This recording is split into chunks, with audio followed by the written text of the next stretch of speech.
Have you ever sat in a meeting where a topic was being discussed, you didn't understand it, but you just pretended to? Or have you ever made a mistake at work and tried to hide it from your colleagues or your boss? Or have you ever been in a meeting where an idea was put forward and you could see a problem with it, but you didn't want to speak up? In all of those scenarios, the same thing happens. You don't speak up. Not speaking up is one of the most damaging consequences of not having a healthy workplace culture.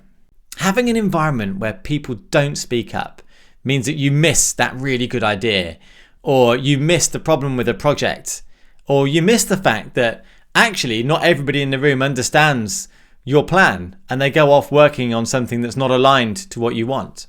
So why don't we want to speak up?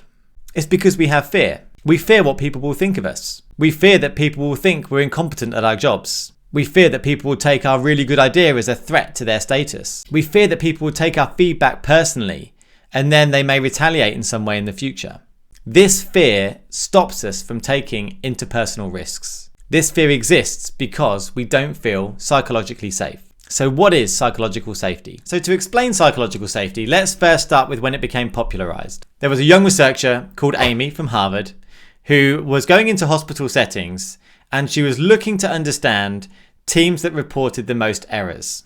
Her thesis was that the best performing teams would have the fewest number of errors. These are human-related medical errors. So it's simple. The better the team, the fewer the mistakes. But when she got all of her results back, the opposite was showing.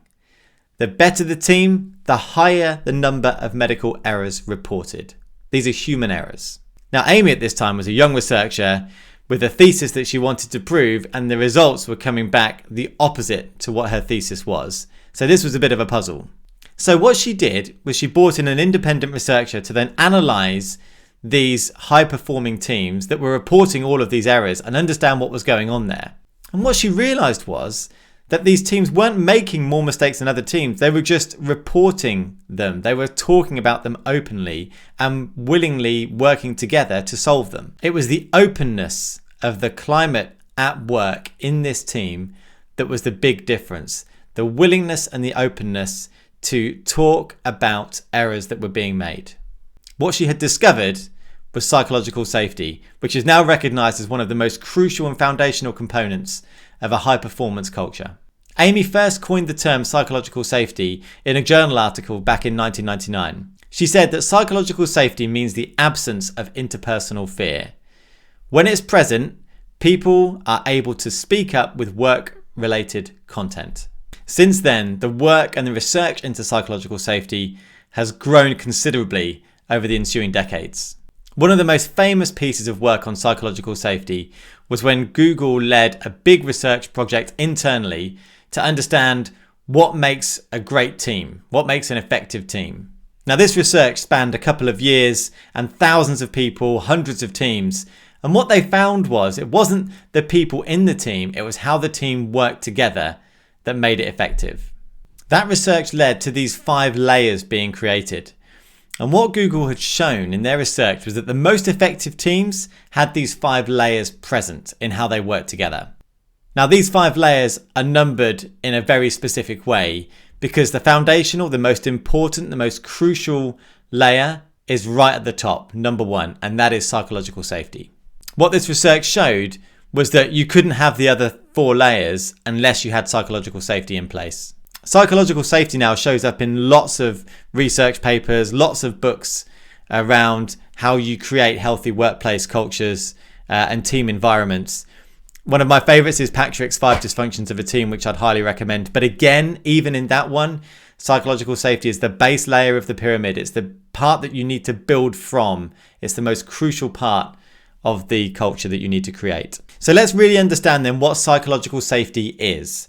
It is the belief that you will not be punished or humiliated for speaking up with an idea, with questions, with any concerns or mistakes that you've made. In a work environment, this is a shared expectation held by all members of the team that teammates will not be embarrassed, they'll not be rejected or punished for sharing ideas, for taking risks, or for providing feedback. It's an environment of rewarded vulnerability. And crucially, it's everyone's own perception of their own psychological safety. So I've talked a bit about what it is, But it's equally important to understand what psychological safety is not. It's not about everyone just being nice to each other. It's not about everybody needing to agree with each other. It's not about freedom from conflict either. And crucially, it is not about not delivering work to a high standard or not being held to account for delivering work to a high standard. Amy has a really good way of explaining this using this picture where it shows you that you can have psychological safety in a team, but for that not to be an effective contributor to a high performance positive work culture.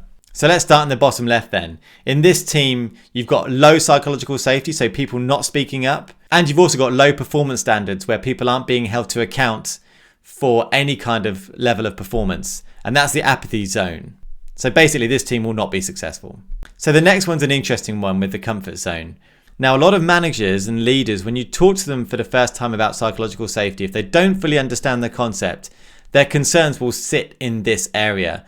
They'll worry that it's just a nice environment for their people to work in that doesn't deliver results. It's almost like their worry is that you can have psychological safety, but you can't have the same accountability and expectations of high performance alongside that. Now, the third zone is probably the one where I think most teams exist in some form when you think about their level of psychological safety and in relation to performance and accountability. In this zone, the company expects a lot of you and your team. There's a lot of expectation on performance and you are being held against those high standards. But in these teams where you don't have that level of psychological safety, you feel like there's a huge amount of pressure for you to perform and a lot of accountability on you to deliver results, but you don't have that space where you can say, I don't know, or I don't understand this, or I've got an idea, or could we do this differently? And what that leads to is a state of anxiety. This is where silence lives, where you don't speak up. So this last zone, this is the goal. This is where you want your teams to be. This is where you've taken the brakes off to enable your people to be their best. You have the high standards, you have the high expectations, and you're holding people to account for their performance against that high standard. But they're working and operating in an environment where they can take risks, where they can admit mistakes and learn from them, where they can challenge each other, hold each other to account, where they can raise concerns about a project or an idea, when they can challenge their managers, their superiors, their colleagues, their people around them. Psychological safety is individual to everybody. You could have a team of 10 people. 9 of them could say they feel psychologically safe, but one person might not. It's everybody's own individual perception. For me, psychological safety is the absolute foundation of a high performance team. Psychological safety is a huge topic, and this is just an introduction to help explain the concept.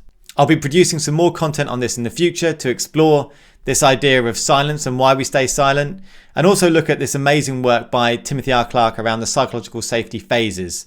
And then finally, of course, how you can think about creating psychological safety in your teams. So thank you for watching, and if you like this content, then please like and subscribe to the channel.